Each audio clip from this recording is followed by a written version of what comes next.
And the storm was still coming. The storm arrived on a Sunday morning. I was in church, sitting quietly at the back pew, when I noticed the whispers. People turned their heads toward me, some shaking their heads, others snickering. Confused, I checked my phone, and my stomach dropped. A headline blazed across every news site.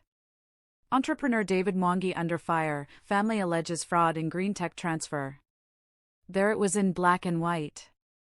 My own family had filed a case, accusing me of illegally moving ownership of green tech to the foundation.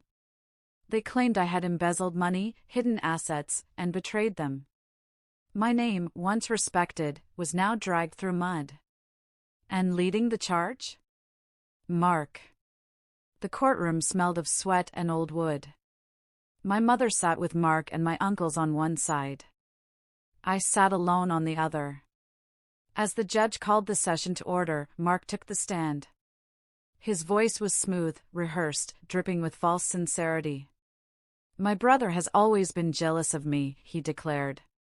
He knew my startup would succeed, so he destroyed me. He transferred green tech not out of principle, but to keep all the money hidden under his control. Lies, one after another, fell from his lips.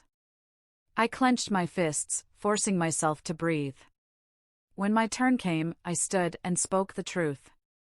I told the court about the pressure, the demands, the endless expectation that I sacrifice everything for my brother's failures. I explained how the foundation's ownership was transparent, how not a cent had gone into my pocket. But as I looked across the courtroom, I saw my mother's eyes fixed on me, not with love, not even with disappointment, but with coldness. As if I was no longer her son. The case was dismissed, there was no evidence of fraud. Legally, I was free. But outside the courtroom, the damage was done. My name had been tarnished. Investors pulled back. Friends kept their distance. Even in church, people treated me like a man who had betrayed his own blood. And my family? They cut me off completely.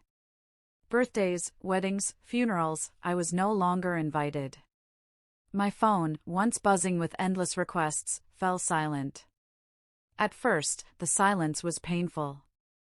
I missed the noise of family, even when it was burdensome. But slowly, I realized something. In that silence, I could finally hear myself think. Months later, Green Tech, still under the foundation, invited me to visit a rural village in northern Kenya where they had installed solar panels. I arrived to find children studying at night under bright, clean lights.